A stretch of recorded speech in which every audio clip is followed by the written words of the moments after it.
The Qvarix Imperium broadcasted Earth's death certificate across 11 star systems, declaring the stubborn planet finally subdued after 72 hours of orbital fire.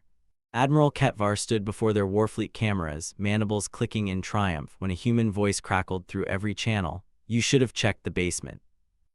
6 hidden dreadnoughts emerged from lunar craters, and within 4 hours, 3 alien capitals went dark. The bombardment lasted 3 days, and on the 4th morning, nothing moved on Earth's surface. Commander Elena Ruiz crouched in the command bunker beneath Colorado's Cheyenne Mountain, watching seismic monitors flatline across continents. Shanghai, Mumbai, Sao Paulo, Lagos, every major city reduced to thermal signatures and dust clouds thick enough to choke satellite feeds. The bunker's walls, reinforced concrete layered over granite, shuddered with aftershocks from kinetic strikes that had punched through the planet's crust like it was tissue paper. Around her, skeleton crew officers stared at dead screens, their faces lit only by emergency LEDs casting red shadows across exhausted features. "Comms are still jammed," Lieutenant Marcus Okafor reported from his station, his Nigerian accent clipped with exhaustion. "They're broadcasting on every frequency. Same message, looped." Elena didn't need to hear it again. She'd memorized the Qvarix Imperium's declaration after the first playback: Earth is pacified, resistance is extinction, survivors will submit or perish. The translation software rendered Khet'var's clicks and whistles into flat, emotionless English, but Elena had caught the undertone of satisfaction beneath the alien syntax. They thought they'd won. She moved to the central holodable, where a guttering projection showed Earth's orbital space crowded with Qvarix warships, sleek chitinous hulls bristling with plasma arrays. 47 capital vessels, twice that many support craft, enough firepower to scorch a dozen worlds, all of it focused on making sure humanity stayed down. The Imperium had learned from their first skirmishes with human fleets: never leave an enemy breathing room. Orbital superiority meant control, control meant conquest. "Ma'am," Okafor said quietly, glancing around at the other officers, "if we don't respond soon, they'll assume we're extinct," Elena finished. She traced a finger across the holodable's edge, where faint blips marked the locations of bunkers like this one scattered across the globe. 34 installations, each one a buried seed of defiance. Each one silent, waiting. That's exactly what we want them to think. She straightened, meeting the eyes of every officer in the room. These were the survivors of Earth's defensive fleets, the ones who'd retreated when the battle turned, who'd followed orders to preserve what little remained of humanity's military strength. Some of them had lost families in the bombardment. All of them had lost friends. The grief hung heavy in the recycled air, mixing with the metallic tang of overheated electronics and unwashed bodies. They'd been underground for 96 hours, rationing water, watching their world burn. "Signal the Luna garrison," Elena said, her voice steady. "Authorization code Sierra Victor 7. Tell them it's time to wake the sleepers." Okafor's fingers flew across his console. A pause, then his eyes widened. "Ma'am, garrison confirms the Exodus fleet is operational, all 6 dreadnoughts responding to activation sequence." A ripple of murmurs spread through the command center. Officers leaned forward, hope flickering across their faces like match strikes in the dark. The Exodus fleet, humanity's ace, built in secret over 2 decades in hollowed-out lunar craters, powered down and hidden behind sensor-dampening fields while Earth's surface forces drew the Qvarix into overconfidence. 6 dreadnoughts, each one a cathedral of human engineering, fusion cores, railgun batteries, and enough missile pods to level a moon. They'd been waiting for this moment, for the enemy to declare victory and lower their guard. Elena pulled up a timeline on her wrist display. 4 hours until the fleet could maneuver into strike position. Another hour to coordinate targeting solutions across 3 alien-held systems. The Qvarix had capitals on Varan Prime, Kilos Station, and the Tharix Nexus, each one a hub of Imperium bureaucracy and military command. Hit them simultaneously and the shockwave would paralyze their entire chain of command. "Prep the broadcast," Elena ordered, turning to Lieutenant Yuki Tanaka at the comms station. "We're going to answer their declaration." Tanaka nodded, her hands already moving to set up a tight beam transmission that would piggyback on the Qvarix's own jamming frequencies. A trick they'd learned from intercepted signals. The aliens loved their propaganda loops, never imagining the prey might learn to mimic the predator's voice. Elena walked to a side terminal and pulled up a personnel file, her own. age 39, 16 years in the Navy, decorated twice for tactical innovation. Widowed 3 years ago when a pirate raid went sideways near Europa. No children, no close family left after the bombardment. Just duty and the gnawing need to make sure Earth's silence wasn't its final word. She closed the file and moved back to the holodable. The projection updated, showing real-time positions of the Exodus fleet as they slid out of lunar shadow. 6 massive shapes, dark against the stars, their hulls still cold enough to avoid immediate detection. Admiral Zhao commanded the lead ship, the Indomitable, a woman Elena had trained under a decade ago. Zhao's tactical doctrine was simple: strike first, strike hard, and never give the enemy time to regroup. Perfect for what came next. "Broadcast ready, ma'am," Tanaka reported. Elena inhaled slowly, then keyed the mic. Her voice would carry across every Qvarix frequency, every jamming band, every propaganda channel they'd flooded with their victory speeches. She thought of the cities above her head, the billions who'd died in the bombardment, and the billions more who'd survived in bunkers just like this one, waiting for a sign that Earth wasn't finished. "This is Commander Elena Ruiz of the United Earth Defense Force," she began, her words calm and measured. "You declared us dead. You were premature." She paused, letting the silence stretch. "Check your sensors, check your capitals, and understand we endure." The transmission cut. Around her, officers held their breath. Then the holodable erupted with new data, the Exodus fleet lighting up their drives, accelerating toward jump points, their targeting systems locking onto distant coordinates. The Qvarix would see them now, but it was too late to stop what was already in motion. Elena allowed herself a grim smile. "Not yet," she thought. "We're not done yet." The Indomitable breached into Varan Prime's orbital space with the force of a meteor punching through atmosphere. Admiral Lion Zhao gripped the command railing as her dreadnoughts' Mass Effect compensators struggled to smooth out the transition. Around her, the bridge crew worked in synchronized silence, their training overriding the adrenaline spike that came with dropping out of faster-than-light travel directly into enemy territory. Varan Prime filled the forward view screen, a rust-colored world ringed by orbital platforms and swarming with Qvarix defense drones. The planet housed the Imperium's administrative core, billions of bureaucrats and military coordinators who kept their war machine grinding forward. "Targeting solutions locked," reported Lieutenant Commander Singh from the weapons station. 15 orbital platforms, 42 capital ships, and, "Ma'am, they're scrambling fighters." "Expected," Zhao replied, her voice flat. She was 52, her hair more silver than black, and she'd spent 3 decades in the Navy learning how to read battle spaces like sheet music. The Qvarix were fast, their insectoid reflexes honed by millennia of conquest, but they were also predictable. They clustered their defenses, assuming mass firepower would overwhelm any threat. They hadn't fought an enemy that understood the value of surgical precision. "Fire Solution Alpha," Zhao ordered. "Target their command platforms first. I want their coordination severed before they realize we're here." The Indomitable's railgun batteries spoke in stuttering thunderclaps. Tungsten slugs, each one the size of a freight container, accelerated to a fraction of light speed and crossed the void in seconds. 3 orbital platforms disintegrated in expanding halos of superheated debris. A 4th took a glancing hit and tumbled out of orbit, trailing atmosphere. The Qvarix fighter swarms hesitated, their formation breaking as command signals went dark. "Second wave," Zhao said. "Missile pods, wide dispersal. Make them choose between defense and counterattack." Thousands of missiles erupted from the Indomitable's flanks, fanning out in geometrically perfect patterns.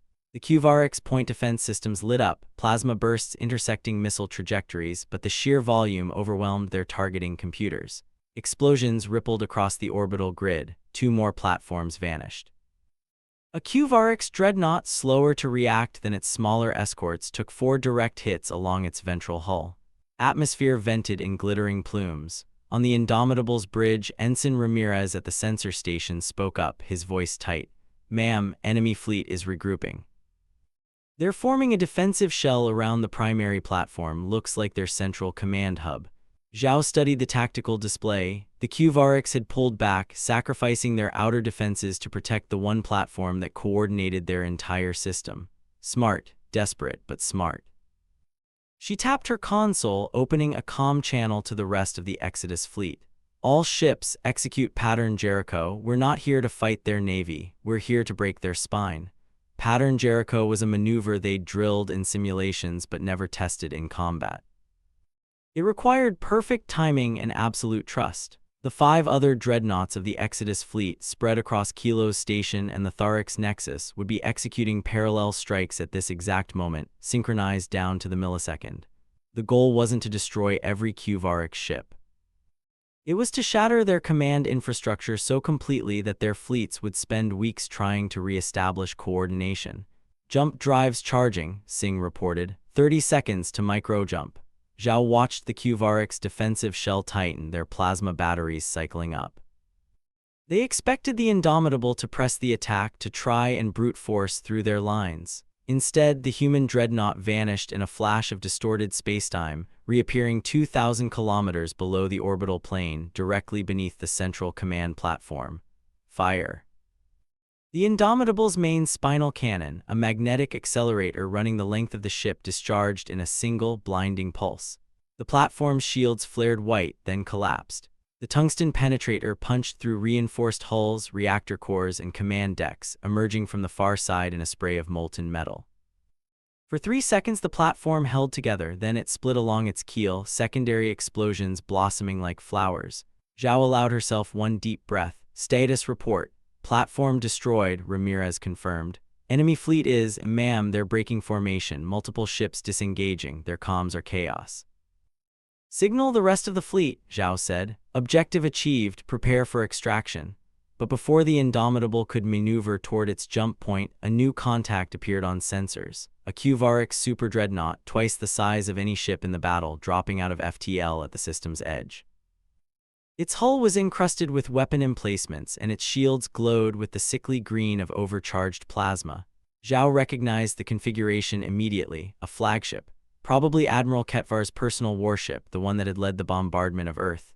Ma'am, Singh said quietly, that thing outguns us 5-1. Zhao studied the tactical display, calculating vectors and firing solutions. The Qvarix flagship was accelerating toward them, its intent clear: avenge the destruction of their command platform, reclaim dominance. Around her, the bridge crew waited, trusting her to find a way out. She thought of Elena Ruiz, safe in her bunker on Earth, and the billions more hiding in the planet's wounded crust. They'd sent the Exodus fleet to prove humanity wasn't finished. Running now would undermine that message. But staying would risk losing the Indomitable, and with it, 1/6 of humanity's remaining naval strength. Prep a distress beacon, Zhao said. Tight beam to Earth, tell them we've bloodied the Imperium's nose, but they're sending their best. She paused, then added, and tell them we're not running. Singh's jaw tightened, but he nodded. Aye, ma'am. Zhao turned back to the viewscreen where the Qvarix flagship loomed larger with each passing second. Its weapons were cycling up, and the space between them crackled with preemptive targeting lasers. She keyed the shipwide intercom. All hands, this is the Admiral. We knew this mission was one way. We've hurt them. Now we make sure they remember it. The Indomitable's engines flared, driving the dreadnought toward the flagship on a collision course. Around her, the crew worked in grim determination, executing maneuvers that would either win the day or ensure their deaths meant something. Zhao gripped the railing, her knuckles white, and thought of the words Elena Ruiz had spoken just hours ago. We endure. She intended to prove it. In the command bunker beneath Cheyenne Mountain, Elena Ruiz watched the holodeable update with incoming data from the Exodus fleet. 3 simultaneous strikes. 3 alien capitals thrown into disarray. Kilo Station's orbital defenses obliterated. The Qvarix Nexus's central hub reduced to expanding debris. Envarin Prime, Admiral Zhao's target, now missing its primary command platform. The coordinated assault had worked beyond Elena's most optimistic projections. The Qvarix Imperium, so confident in their superiority, had been caught with their sensors down, but the price was steep.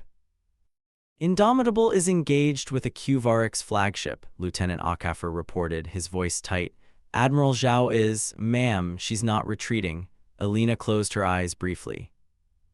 Zhao had been her mentor once, the officer who'd taught her that tactical brilliance meant knowing when to strike and when to preserve your forces.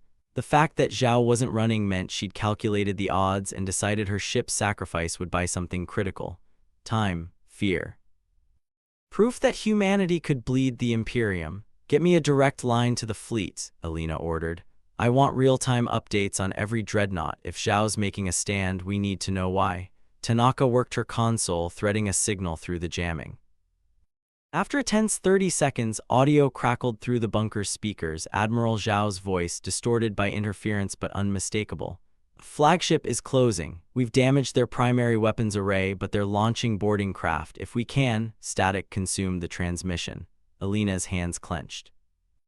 Boarding craft meant the Qvarix wanted the Indomitable intact, wanted to dissect human technology and learn how a dead species had struck so effectively. They wouldn't get the chance. Zhao would scuttle her ship before letting it fall into enemy hands. The question was whether she'd take the flagship with her. Around Elena, the bunker's personnel worked in tense silence. These were Earth's last coherent command staff, the ones who'd survived the bombardment by sheer luck or strategic positioning. Some had families in other bunkers, others had lost everyone. All of them understood that this moment, this handful of hours after the Exodus fleet's strike, would define whether humanity crawled back from the edge or slipped into extinction.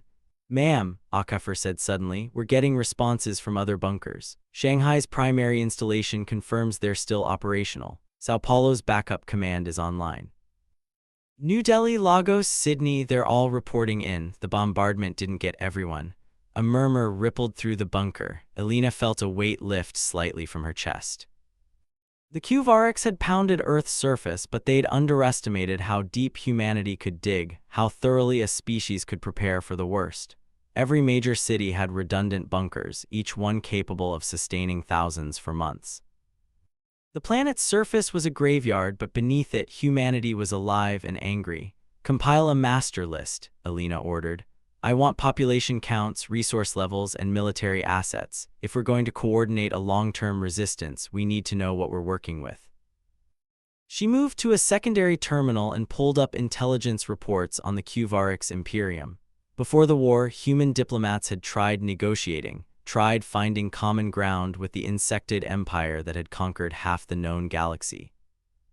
The Qvarix had responded with contempt, declaring humanity too young and too fragile to deserve sovereignty. Their invasion had been methodical, crushing Earth's outer colonies before turning their attention to the homeworld. They fought like they built, efficiently, without mercy, assuming overwhelming force would break any opposition. Elena studied the reports, looking for gaps. The Imperium's strength was its centralized command structure. Every fleet answered to a regional admiral, who answered to the high command, who answered to the Empress herself. It was a hierarchy designed for stability, for preventing rebellion within their own ranks. But it also meant that disrupting the top layers caused cascading failures below. That's why the Exodus fleet had targeted capitals, not just to kill Qvarix, but to sever the neural pathways of their empire. "Update from the Indomitable," Tanaka announced. "Admiral Zhao has, ma'am, she's rammed the flagship. Both ships are critical, no survivors expected." Silence crashed through the bunker. Elena stared at the holotable, where the icons representing the Indomitable and the Qvarix flagship blinked red before fading to gray. Zhao had done it, traded her ship and crew for the Imperium's most powerful warship in the sector. The exchange was brutally unequal in tonnage, but devastating in psychological impact. The Qvarix would now know that humans didn't just fight. They fought to the death, and they took their enemies with them. Elena straightened, pushing grief aside. She'd mourn Zhao later when there was time. Right now, she had to capitalize on the chaos. "Broadcast a message to all Qvarix channels. I want them to hear this." Tanaka set up the transmission. Elena took a breath, then spoke directly into the microphone. "This is Commander Elena Ruiz. Your Imperium declared Earth dead. You were wrong. Your fleets are burning at Varan Prime, Kilo's Station, and the Qvarix Nexus. Your flagship is debris, and we are still here." She paused, letting the weight of each word settle. "You wanted extinction. You'll get resistance. Every day, every hour, until you leave or until we drag you into the grave with us." The transmission cut. Around her, officers stared, some with tears in their eyes, others with fierce grins. Elena felt the shift in the room, the transformation from desperation to defiance. They'd struck back, they'd hurt the enemy, and now they had to figure out how to keep hurting them. "HFY, coordinate with the other bunkers," Elena ordered. "I want every military asset, every drone, every jury-rigged weapon system ready to deploy. We're not waiting for the Qvarix to regroup. We're hitting them while they're reeling. Yes, ma'am, Khet'var replied, already pulling up deployment maps. Elena returned to the holotable, where projections showed the Qvarix fleet above Earth beginning to shift. They were pulling ships from orbital bombardment duty, redirecting them toward the jump points the Exodus fleet had used. A predictable response, and one Elena intended to exploit. Let them chase ghosts. Let them waste fuel and coordination trying to hunt down 5 remaining dreadnoughts that were already dispersing into deep space. Meanwhile, Earth's surface forces, battered but not broken, would prepare for the next phase. She thought of Admiral Zhao, of the Indomitable's crew, of the billions who'd died in the bombardment. Their sacrifice had bought time and momentum. Now it was up to the survivors to turn that momentum into survival. Ma'am, Tanaka said quietly, we're receiving a transmission. It's from the Qvarix High Command. They're demanding we surrender. Elena almost laughed, put it on speaker. The bunker filled with the clicking, chittering voice of a Qvarix officer, translated into stilted English. Human remnants, you have committed acts of terrorism against the Imperium. Surrender now and we will grant you minimal casualties. Resist and we will sterilize your planet. Elena keyed the response herself. You already tried sterilization, we're still here, try harder. She cut the channel, and for the first time in days she heard laughter ripple through the bunker. It was thin, brittle, but real. The kind of laughter that came when you realized you'd survived the worst and decided to keep fighting anyway. Not yet, Elena thought again. We're not done yet. 3 weeks after the Exodus fleet's strike, the Qvarix Imperium made its first mistake. Elena Ruiz sat in the rebuilt Surface Command Post, a prefabricated shelter erected on the outskirts of what had been Denver, now a crater lake surrounded by twisted steel. Around her, a skeleton crew monitored sensor feeds from satellites that had survived the bombardment, tracking Qvarix fleet movements across Earth's orbital space. The aliens had tightened their blockade, but they'd also grown complacent. Their patrols followed predictable routes. Their jamming frequencies cycled on schedules. And their supply convoys, ferrying resources from occupied colonies to the fleets besieging Earth, ran like clockwork. Target identified, Lieutenant Khet'var announced from his station. Supply convoy, 12 transports escorted by 4 frigates en route from the asteroid belt, ETA to high orbit, 6 hours. Elena studied the trajectory on her screen. The convoy was carrying deuterium, fuel for the Qvarix plasma drives. Without it, their orbital fleet would be grounded within weeks. Hitting the convoy wouldn't cripple them, but it would force them to divert resources to second-guess their logistics. And every second the Imperium spent looking over their shoulder was a second humanity could use to rebuild. Deploy Reaper Squadron, Elena ordered. Silent approach. I want them to strike and vanish before the escorts know what hit them. Reaper Squadron was humanity's improvised answer to the Exodus fleet's destruction. 30 pilots flying retrofitted mining drones, each one armed with jury-rigged missiles and enough stealth plating to avoid detection until they were close enough to matter. They weren't warships. They were guerrillas, and their commander, Captain Sofia Delgado, had spent 2 decades in Earth's asteroid mining operations, learning how to maneuver in zero-gravity chaos. Elena watched the squadron launch from hidden bays carved into the lunar surface. 30 blips on her screen, moving in formation toward the convoy's projected path. She thought of Sofia, a woman who'd lost her entire family when the Qvarix bombed Earth's orbital habitats. Sofia flew with the kind of precision that came from grief channeled into purpose. 6 hours passed in tense silence. Elena drank stale coffee, reviewed supply reports from bunkers across the globe, and tried not to think about how thin their resources were stretched. Earth's population had stabilized at around 2 billion, a third of pre-war numbers. Most lived underground, rationing food and water, waiting for word that it was safe to return to the surface. Some bunkers had already run out of medicine. Others were dealing with internal strife as fear and trauma turned neighbor against neighbor. Humanity was enduring, but endurance had limits. Contact, Khet'var said suddenly. Reaper Squadron is engaging. Multiple hits on the transports, ma'am. They've destroyed 4 already. The escorts are scrambling, but they're too slow. Elena leaned forward, watching sensor data pour in. The convoy had been traveling in a loose formation, assuming the vastness of space would protect them. Reaper Squadron had exploited that assumption, hitting the transports with concentrated missile strikes before the frigates could intercept. 2 more transports exploded, their deuterium cargoes igniting in brief, brilliant flares. The frigates finally locked onto the human drones, plasma bursts lighting up the void, but the drones were already peeling away, using the debris field as cover. 6 transports destroyed, Khet'var reported. Reaper Squadron reports minimal losses, 2 drones damaged, but they're limping back to base. The Qvarix escorts are pursuing, but they won't catch them. Elena allowed herself a grim smile. 6 transports meant the Qvarix orbital fleet would need to ration fuel, prioritize which ships stayed active. It wasn't a decisive blow, but it was a crack in their armor. And cracks could be widened. Over the next 10 days, humanity's guerrilla forces struck again and again. A missile battery hidden in the Himalayas downed a Qvarix troop transport attempting a ground assault. Drones sabotaged a communications relay on the far side of the moon. A team of engineers in the Sao Paulo bunker jury-rigged a cyberweapon that infected Qvarix targeting computers, causing friendly fire incidents during patrols. Each strike was small, but together they formed a pattern. Earth was not subdued. Earth was fighting back. The Qvarix responded with predictable brutality. They bombarded suspected resistance sites, glassed forests and deserts on the chance that humans might be hiding there. But their intelligence was flawed. They didn't understand how thoroughly humanity had burrowed into the planet's crust, how many redundant systems existed to keep communication and coordination alive. Every time they struck an empty wasteland, they wasted ordnance and revealed their desperation. Then came the breakthrough. Elena was reviewing casualty reports when Tanaka's voice cut through the command post. "Ma'am, we've intercepted a Qvarix transmission. It's from their high command. They're recalling ships."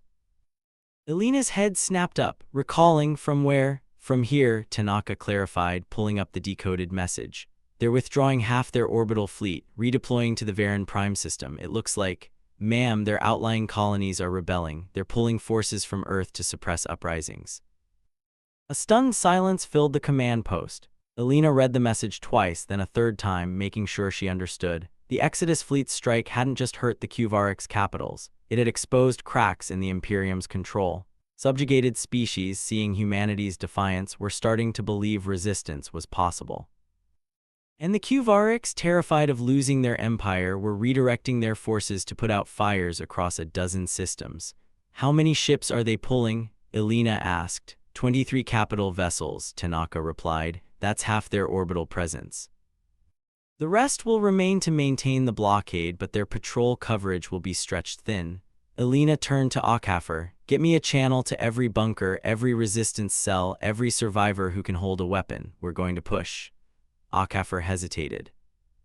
"Ma'am, even with reduced numbers, the Qvarix still outnumber us. If we push too hard, they're bleeding," Elena interrupted. "We make them bleed faster." She stood, pacing the cramped command post. The Qvarix had always relied on overwhelming force and centralized control.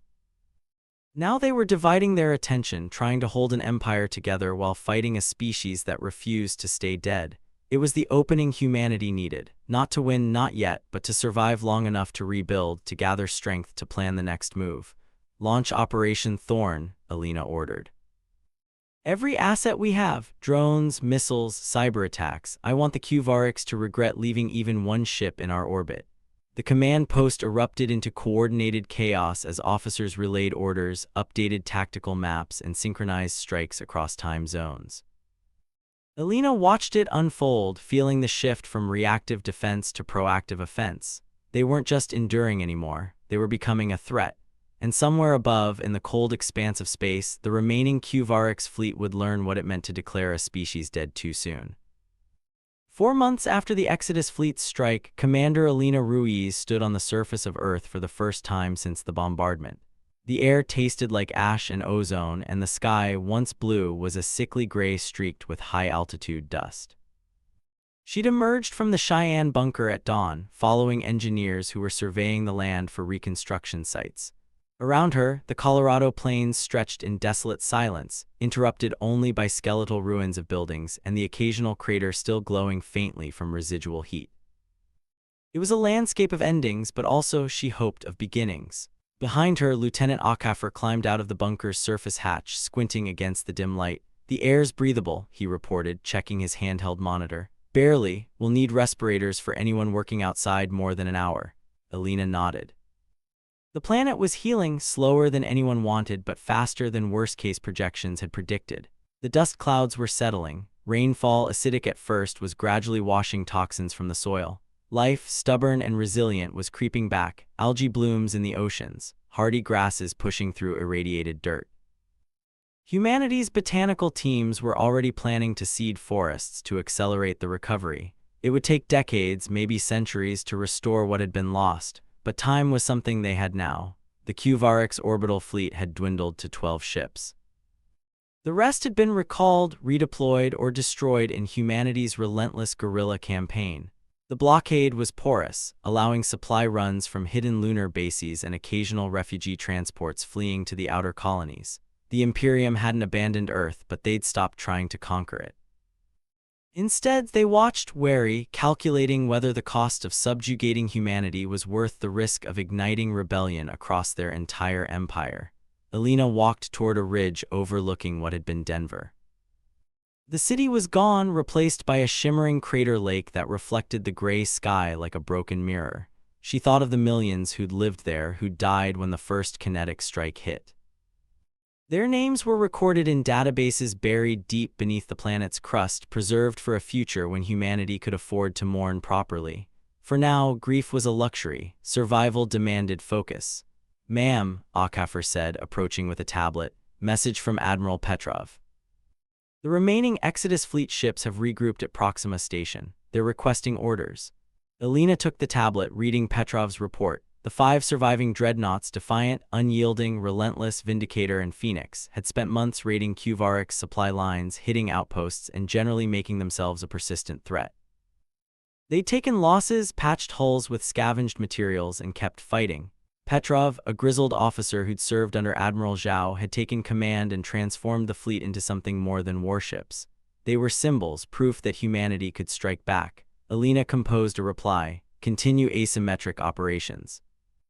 Target supply depots and isolated patrols. Avoid direct engagement with capital ships. Our goal is attrition, not annihilation." She sent the message and handed the tablet back to Khet'var. Around them, engineers were setting up modular shelters, testing solar panels, and drilling into the ground to access underground aquifers. The work was slow, methodical, and deeply human, building one piece at a time, trusting that each small effort would compound into something larger. "Commander," a voice called from the bunker entrance. Elena turned to see Lieutenant Tanaka climbing out, her expression urgent. "We've received a transmission. It's from the Qvarix. They're requesting a ceasefire." Elena's eyebrows rose. "A ceasefire, not a surrender demand?" "No, ma'am, they're calling it a negotiated pause. They want to discuss terms." Elena felt a surge of cautious hope tempered by suspicion. The Qvarix didn't negotiate. They conquered or withdrew. A ceasefire meant they were reassessing, recalculating the cost of continuing the war. It meant humanity's defiance had made them blink. "Set up a channel," Elena ordered. "I'll respond personally." Back in the command post, Elena stood before the communications console, flanked by Khet'var and Tanaka. The holographic display flickered, then resolved into the image of a Qvarix officer, not Khet'var, but someone equally high-ranked, judging by the ornate carapace markings. The alien's mandibles clicked in what the translation software rendered as formal greeting. "Commander Ruiz," the Qvarix began, its voice a series of modulated whistles and clicks. "I am Legate Vrilthar of the Qvarix Imperium. Our High Command has authorized me to propose terms." Elena crossed her arms. "I'm listening. Your species has demonstrated unexpected resilience," Vrilthar continued. "Our initial assessment underestimated your capacity for organized resistance. We propose a cessation of hostilities. In exchange, Earth will be granted autonomy within the Imperium sphere. Limited trade, no further bombardment. Your people may rebuild. And in return..." Elena asked, her tone flat, "You will cease attacks on Imperium assets, your fleet will be decommissioned, and Earth will provide resources, mineral extraction primarily to offset the costs of maintaining peace." Elena studied the alien's image, searching for tells. The Qvarix were masters of deception, but they were also pragmatic. This proposal reeked of desperation disguised as magnanimity. They wanted to neutralize humanity without committing the resources needed to fully subjugate the planet. And they wanted Earth's cooperation, which meant they saw value in keeping humans alive rather than exterminating them. "Let me be clear," Elena said, her voice cold and steady. You bombed our cities, you killed billions, and now you want us to mine asteroids for you while pretending it's peace. Vrilthar's mandibles twitched. The alternative is continued conflict. Your species will not survive prolonged war, accept autonomy, or face extinction. Elena let the silence stretch, feeling the weight of every survivor watching this exchange through relayed feeds in bunkers across the planet. Then she leaned forward, her eyes locked on the alien's multifaceted gaze. Here's my counteroffer. You withdraw completely from Earth's solar system. You leave us alone, and in return, we won't spend the next century hunting down every Qvarix outpost we can find. Vrilthar's carapace bristled. You cannot threaten the Imperium. We already did, Elena replied. We killed your fleets, we burned your capitals, and we're still here. You want peace? Leave. You want war? We'll give you one that lasts generations. The transmission cut abruptly. Elena exhaled, feeling the adrenaline drain from her limbs. Around her, the command post was silent. Then Qvarix spoke, his voice tentative. Ma'am, do you think they'll accept? Elena shook her head. No, but they'll think twice before pushing us again. Over the following weeks, the Qvarix maintained the blockade but ceased bombardment. Their patrols grew more cautious, their supply convoys better protected.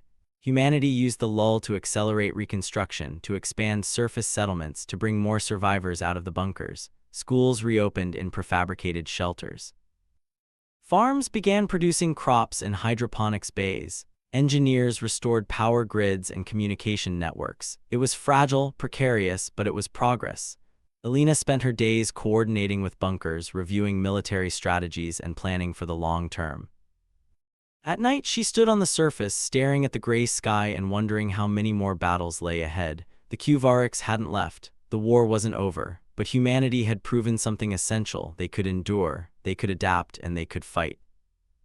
One evening, as she watched the sun set behind the dust clouds, Qvarix joined her on the ridge. The engineers say we'll have a full surface settlement operational within 6 months, he reported. Population's growing, birth rates are up, people are hopeful. Elena nodded. Good, we'll need that hope. Qvarix hesitated, then asked, do you think we'll ever get back what we lost? Elena thought of Admiral Zhao, of the Indomitable, of the cities reduced to craters. She thought of the billions who'd died and the billions more who'd carry the scars of this war for the rest of their lives. No, she said honestly, but we'll build something new, something that remembers. And when the Qvarix look at us, they'll see a species that refused to die. She turned back toward the bunker, where lights glowed warm against the encroaching darkness. Behind her, the Earth, wounded but unbroken, continued its slow, defiant spin through the void. Not yet, Elena thought one last time. We're not done yet.